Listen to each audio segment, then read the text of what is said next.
And file D was for the 2 psychologists and the 2 administrators. And that was D1 through D4. It was 4 then. And then file E was for the 2 focus groups that I set up, and that was E1 through E2.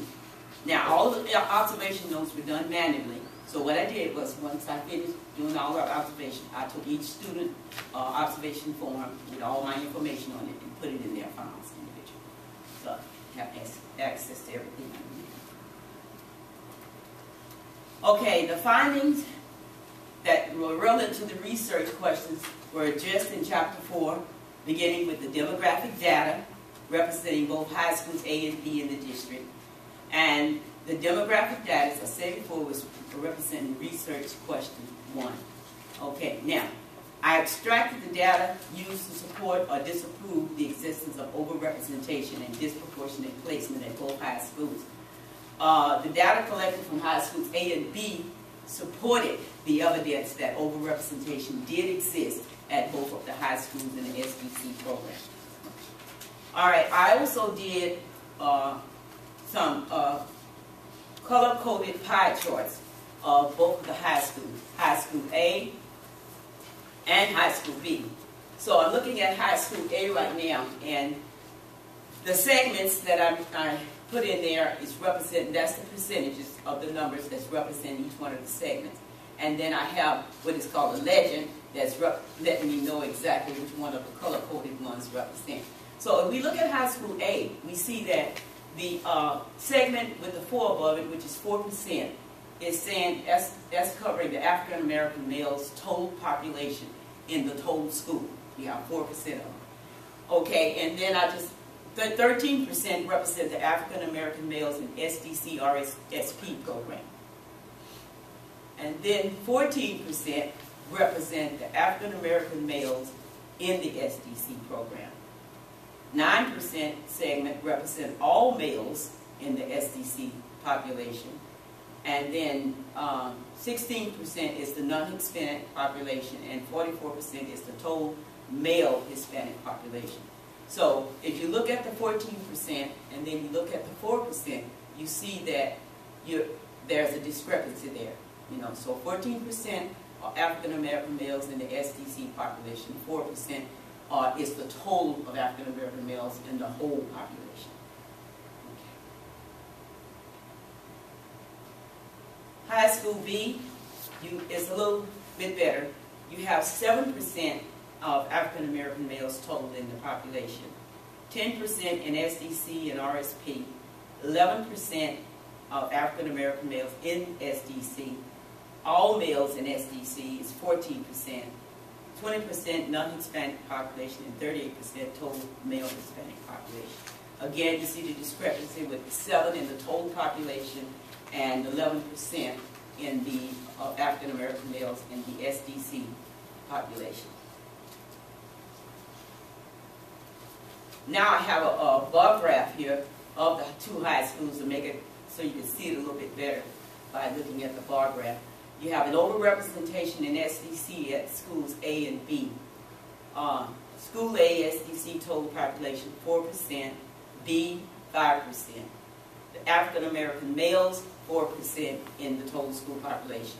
And at school B, 7% for African American males in the total school population. So if you look at high schools A and B, you see that African American males 14% is in SDC at high school A and 11% in SDC at school B. Okay, so the data that I did collect at both the high schools support the existence of overrepresentation and disproportionate placement of African American males in the SDC program. Okay, now from there I went on to work with the narrative responses from the students relating to the research questions that I had talked to them about. And what it says is, I want to know did the data at the Pacific Target High School support or disapprove the existence of overrepresentation? Now, as I told you before, research question 1, I did not ask the students about it, only the adult participants, because they have more of a view of seeing about overrepresentation. The students, I don't think that was much of a concern to them, and I didn't think it needed to be included in there. So I just talked with the adults. I had 14 adults. So what I did, I cut it down according, at Dr. Daly said I had too much. So I was able to reduce. For the slide. For the slideshow. For the slideshow. She sent me the slideshow. So she told me to reduce it. Reduction. Right. So I reduced it. And so what I want to do is I want to read what they said in their narration. I have an RSP teacher, participant C4, and what she said was, at high school A, I have not seen an overrepresentation of African American students because African American students are about 10% of the school population. And since it is such a small minority of students, I do not think there is an overrepresentation. Okay, an SDC teacher, C10. According to my observation at high school B, there has not been many African American males in my classes or on my caseload. I have had a total of 2 or 3 students in the past 2 years since I have been at this school site. Therefore, I have not seen an overwhelming number of African American males in general, but most of the males are Hispanic.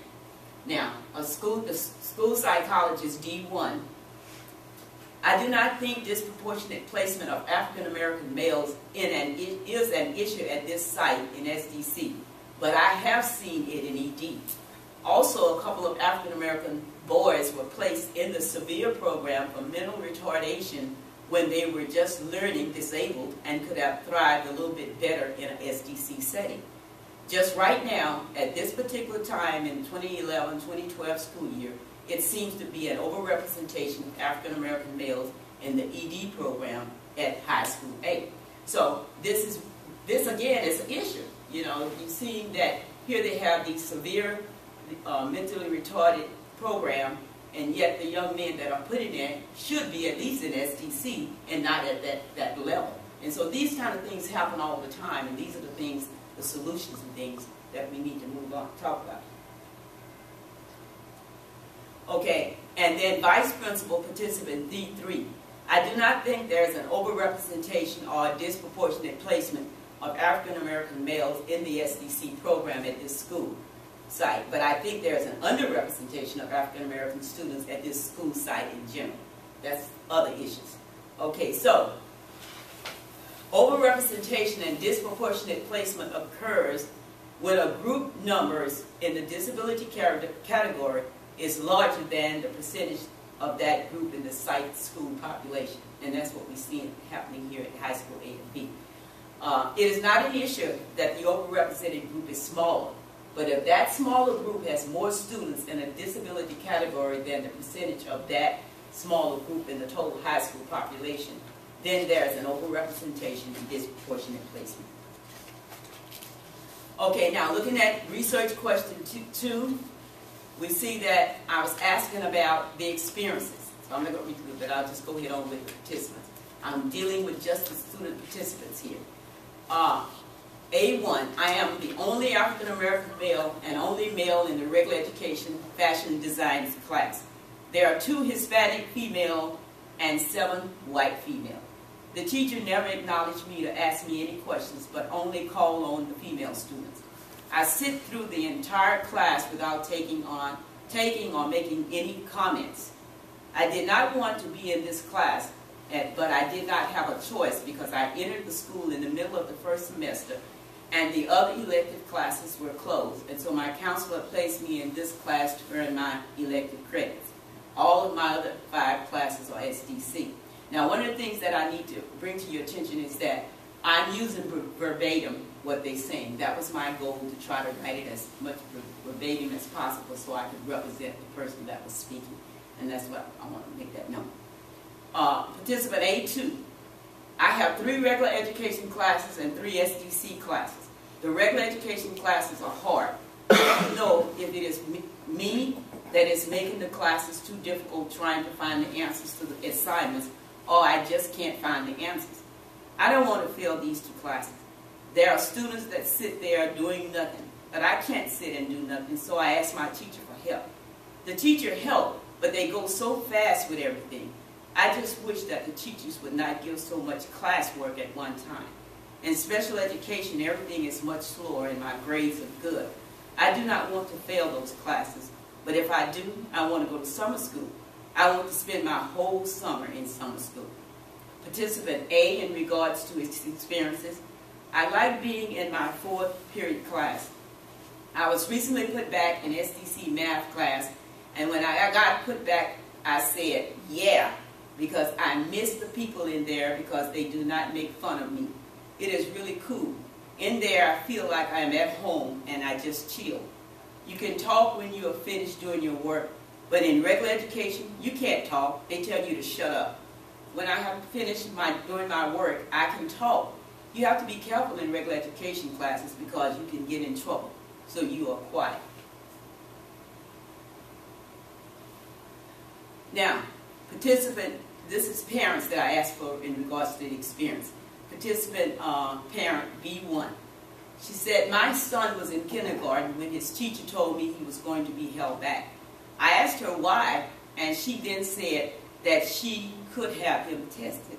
I agreed, and the school psychologist said that he qualified. I was indirectly involved with my son's placement in special education. He was placed in the SDC program in 1st grade, and he is now in the 9th grade and still in the SDC program, as well as taking 3 regular education classes. He has had a positive experience with all of his teachers through the years, especially his current primary teacher, Mr. E. Mr. E has impressed me because he has worked with my son. He understands my son and the difficulty that he is going through, and he understands how to help him learn. So I have good words for Mr. E. And then parent 2, B2. I have 3 children in special education, 2 sons and a daughter. I would like for them to exit the SDC program before they graduate from high school. My sons have discussed their feelings with me about being in special education, and they say it is embarrassing. My oldest son was placed in special education in 3rd grade, and my youngest son in 4th grade. They are now in the 12th and 9th grade. The teachers keep in contact with me and let me know how they are progressing in class, and let me know every time something is not right. Since my sons have been in special education, there has not been much academic improvement for either of them because the type of education they are getting is not the best, but it will lead them toward earning a high school diploma, and the doors will open for them to go to college. Okay, so we see that most of the participants in the SDC program like it because of the individualized attention and the pace. They can be paced. But they still desire to be in regular education because they know that's the best place to be to get the best education so that they can have the things that are necessary for them to be able to transition into life with the tools that they need to be successful. So the parents that participated in the study voiced their opinions about their sons being in special education, but they say they'd rather for them to be in special education than regular education, because in regular education they would fail, and then they would not be able to earn a high school diploma, but probably would end up dropping out. But in special education, at least they could work toward earning their high school diploma. But the thing is that are they going to be prepared properly? So that's the way they felt about it.